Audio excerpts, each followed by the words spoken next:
So what do you think of the movie, Seth? Hello, everybody. Welcome to another review where we talk about the Beguiled with Nicole Kidman, Colin Farrell, Kirsten Dunst, Elle Fanning.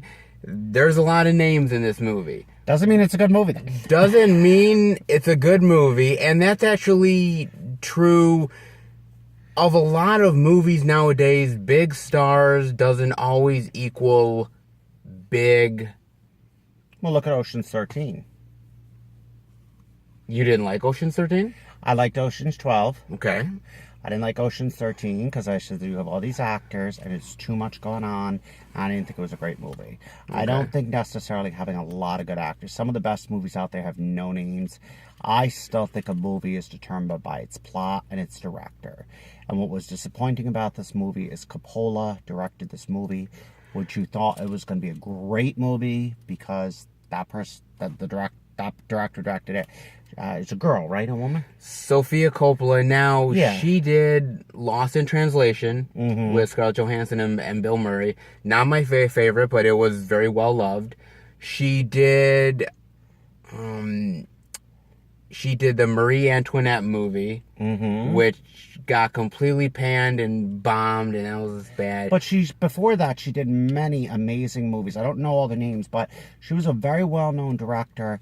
I'm thinking this movie, because she's a woman, this movie is a remake, remember? Yes, it is a remake. They already made this with the male director that had the male point of view, so she wanted to bring the female point of view. Which I do have to say about the movie, it did show woman power. It did show empowerment in the movie, and I'll explain that after Seth.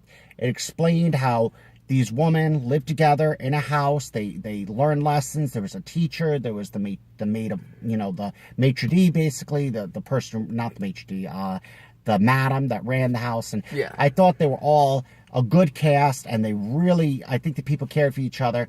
And I think when they added a man to the mixture, it changed the whole dynamic. The issues here, first off, is not the acting.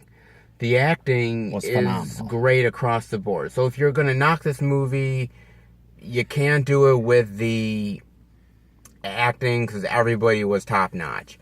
It's basically... I think it had a weak plot. Yes. I mean, look, here's the thing about it, at least from me. I'm not a historian. I don't know everything that went on during the Civil War time period.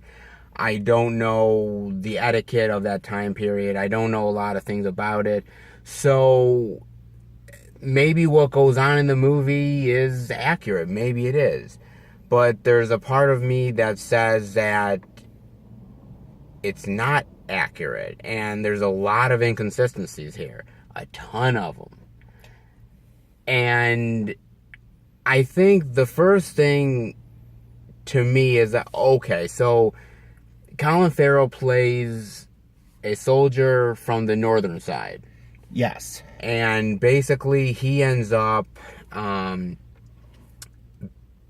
getting injured his leg, and one of the little girls from the school is out picking mushrooms and whatnot, and finds him and brings him back, and suddenly this guy is injured. We have to help him.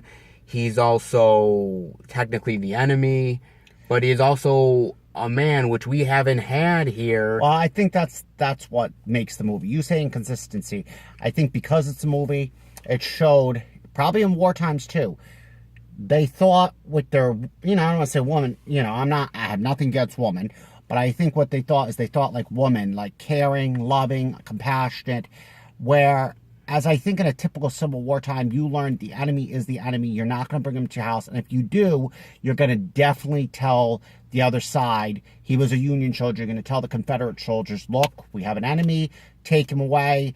You're not going to let him stay. You're not going to, keep him in your house and heal him. And the other thing I don't like is they show these women I understand she runs a household. I understand they know how to sew. But they showed her like she had surgical skills. And I don't like that. I know they said everybody back then was a nurse. They said every woman during the war had nursing skills, which is partially true because they did. But the stitches didn't, with all the, what I didn't like the inconsistency in the movie, he's still healing. He's walking before he should. And he's helping in a garden and trimming and doing everything in the garden, and the stitches don't break. She's not that good where the stitches wouldn't have broke, and he wouldn't have healed that fast. And also to take out every single piece of metal. I mean, they made her like she's a surgeon, Nicole Kidman, which was the madam of the house, the main woman. I don't like that. It was just too much. And I will say that we are going to get into some spoilers. So, I mean, there is that. So, if you don't mind a few minor spoilers here and there, then, fair enough. We may even spoil the ending. If you want to watch the movie and come back afterward, you're more than welcome to. If not, then keep on with the review. But also, basically, Colin Farrell is manipulating everybody in the group. He is manipulating them all. But I almost want to know, to what gain is he manipulating them? Well, I think he knows, and I can tell you the gain in the movie. He's a deserter. And when you're a deserter in any war, be it World War I, World War II, any war, when you're a deserter, the punishment is either death or imprisonment. Yes. So he knew, even if he was captured by the Confederate soldiers, they were going to kill him. Because they mentioned in the movie that they're going to let the prisoners rot in jail. They were going to kill him. If he was captured by the Union soldiers, since he deserted his troops and ran like a coward, they would have probably killed him. So he knew, I get in this house, I manipulate, fall in love with these women, they're going to love me, I can work here. And he even said, let me be your gardener, you need a man in the house. He wanted to stay there. He did not want to go back to the North, the Union. He didn't want to go back to the South Confederate. He wanted to stay there and have a sweet life because he figured they need a man, let me manipulate them, and that was his whole purpose. It backfired in his face because he tried he didn't think he would get caught. He was very careless in what he did. And the other issue that I have, it's not really an issue, more is the fact of, like, everybody is falling for this guy. I mean, everybody is. And it's even the little girls, too. I mean, there's scenes where basically they're having a fancy dinner with him. Oh, yeah, they're dressed in their best clothes. They're dressed in their best clothes. They're even, like, there's one of the little girls, there's, like, those old-fashioned, like, the whole, like, thing. Yeah. She's putting, one of the younger girls is putting that on and trying to impress. I'm like, huh? Why are these... Well, because he's a man. It's a man, and back then, a man meant everything. I know, but I'm just thinking, like, even the little girls are like, I want to impress them. The other big inconsistency I didn't like, Nicole Kidman's character at the beginning, she treated him like Dominique. She was very blunt. Yeah. She didn't welcome him. Suddenly, open arms, she's starting to like him. She almost kissed him in the movie. Yeah. She was really into him, drinking brandy, invited him to dinner. She was completely, I don't like that complete 360 reversal. It was a complete turnaround. And the other ones were more believable. But the Nicole Kidman was not believable, that whole 360 turnaround. Well, let's talk about believability for a second, because you have the character of Edwina, played by Kirsten Dunst, and she is the one that basically wants to fall in love. And she did fall in love with him. Yes. And something happens in the movie where... Don't tell that part. That's a big point. I won't. Something happens in the movie where basically she feels betrayed. Mm-hmm. And... that's the changing point of the movie. And that's the changing point. And something happens there that basically she falls out of love with him. Okay?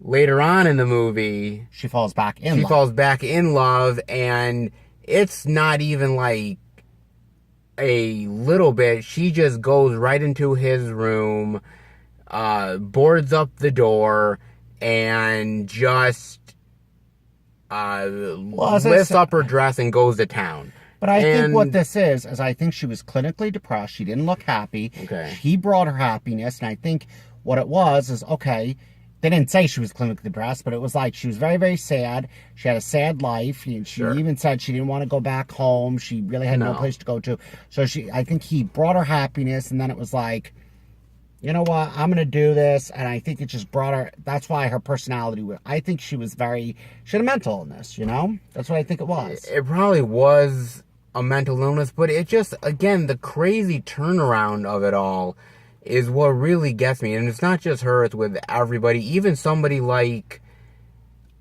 Elle Fanning's character, the sort of the teen one of the group, who basically is very lustful.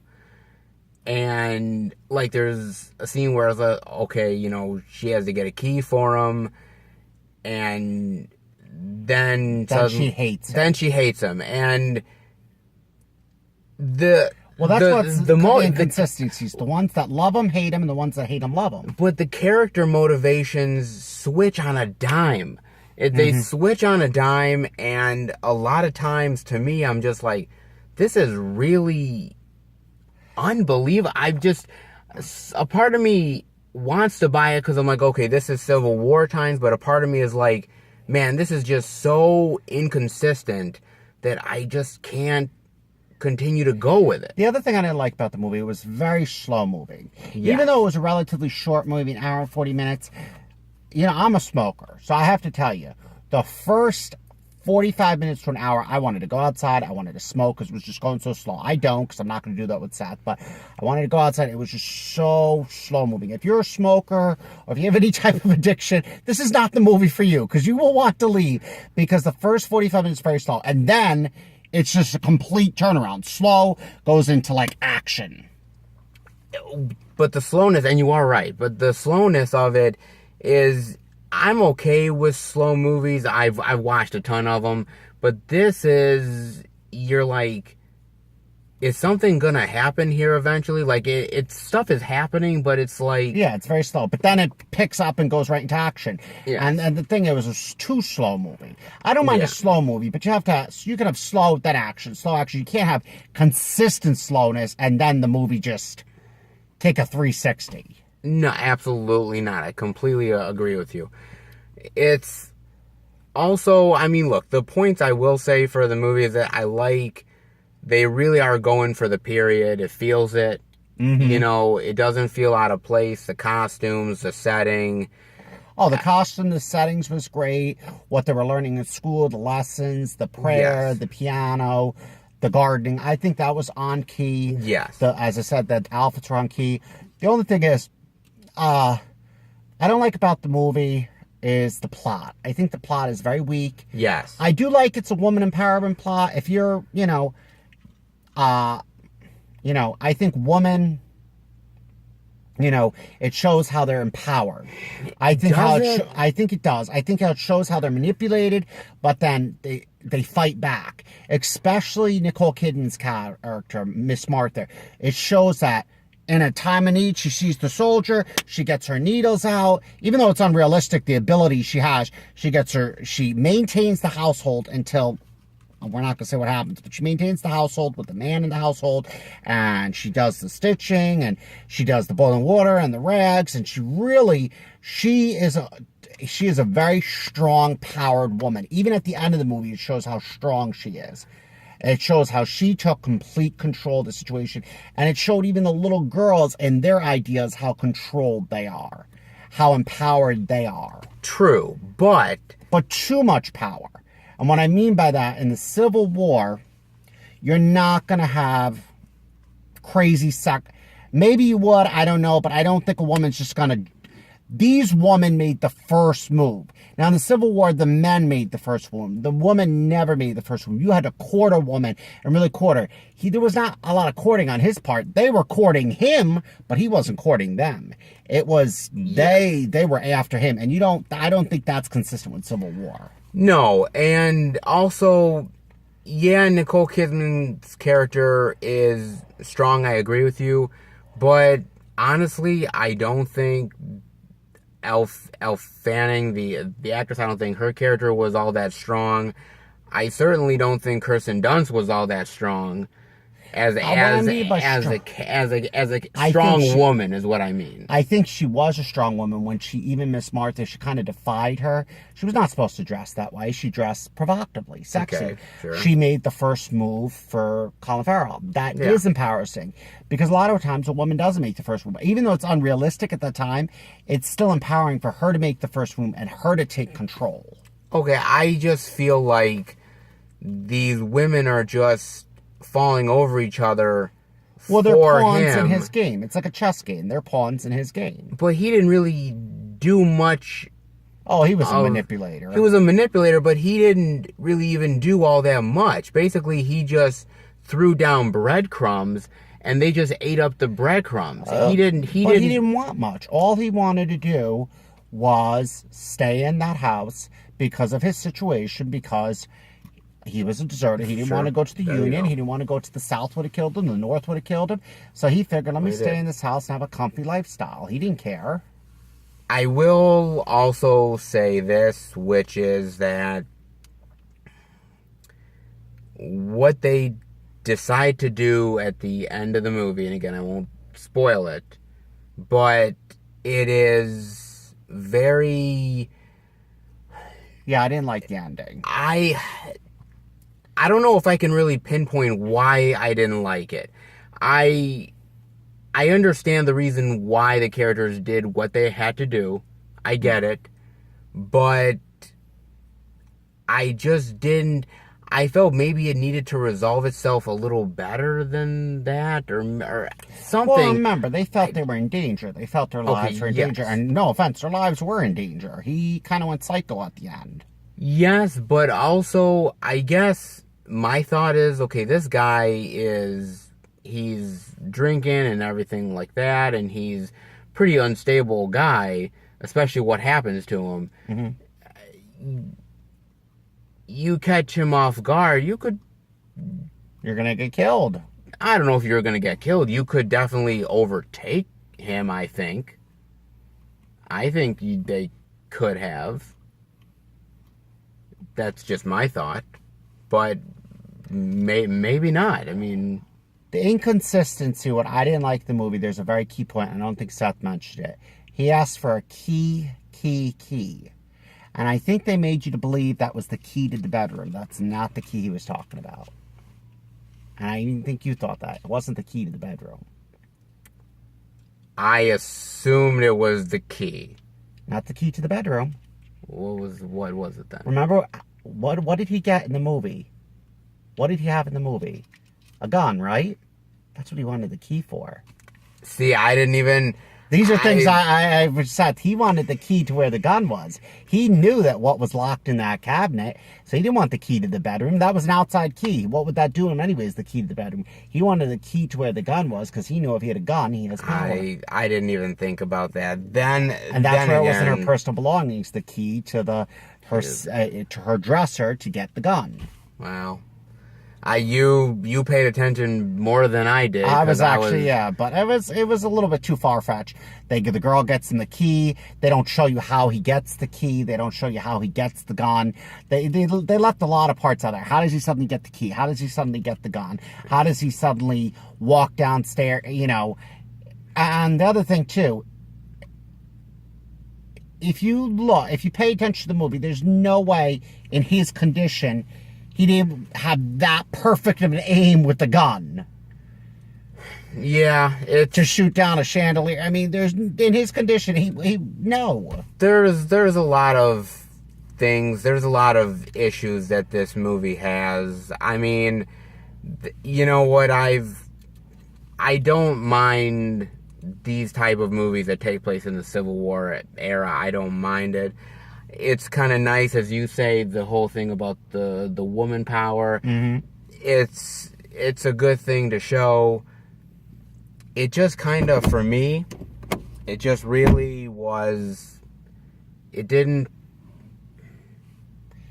it just wasn't as good as what I thought they could have done. And it didn't list enough emotions. I don't, and that's another true thing as well, because I never, at the end of it, I was never like swept up in any emotion. Mm-mm. I never was. Maybe I was supposed to be. A movie is supposed to make you feel sad or happy or engaged. I didn't relate to these actors or these characters. Yeah. I didn't have sadness. I didn't have happiness. I didn't have anger. I mean, when you see certain movies, a big movie, you see Jaws, it's like, yeah, you get really, you get attached. When you see Harry Potter and you see, or any type of movie, you get attached. I didn't get attached to these characters. And I didn't have any real moments. Like when you see the movie It, or you see a horror movie, it's like you're scared shitless. Or when you see a happy ending of a movie where a couple gets together, it's like you're happy. There was no real emotions here. Yeah, and that's the problem. It didn't elicit any emotions. It didn't elicit any real emotions. Before we get into what your grade rating is, because again, A+ to F. Any final thoughts on Beguiled? That's about it. And anything? I mean, any other? Again, points? This is a type of movie that don't even wait when it comes on DVD. Wait when it comes on like an HBO, Showtime, or Cinemax if you get it. Yeah. Or wait when it comes on TV where you don't have to pay for it. This is not even a movie worth paying for, in my opinion. So what's your grade rating? I would have to actually give this, acting-wise, A+. Plot, probably a D. Okay, so what's your flat? Overall would probably be the A and the D, a C. Really, just a flat C? Probably a C-. A C-, okay. I'm gonna go with a flat C- as well. That's what I'm gonna go for. And the reason why is because, again, the acting... The only reason I'm giving it a C- and not an F is because of the acting. The acting is phenomenal, but the plot and the premise of the movie and the inconsistencies, it really does deserve a lower grade. But because the acting, because of Colin Farrell, Nicole Kidman, Elle Fanning, and Kirsten Dunst, it really got a better grade because of the acting. Yeah, and look, I agree with you. I think the acting is phenomenal. But again, the plot really isn't all that good. I think there's a lot of inconsistencies, character inconsistencies, that then become plot inconsistencies. And it just ends up just spiraling out of control there. And again, the emotion wasn't there. I think that at the end of the day, this is a movie that I think is easily going to be forgettable, unfortunately. Absolutely. And no awards, no awards, no nothing. No one's going to, at the end of the year say, you know what, I really loved Colin Farrell. And I wouldn't be surprised if this is a blockbuster failure, even with all the big characters. Big actors. It's another one where just because you put big actors in it doesn't mean it's instantly going to be. And just because you have a good director, you could have a good director, good actors, but if you have a weak storyline, you got a weak storyline. It's all done. That's just how it is. Yeah, you're right. So that's our review of The Beguiled, and hope you guys enjoy it. And we'll be back next time for another movie review. See you guys later. Bye.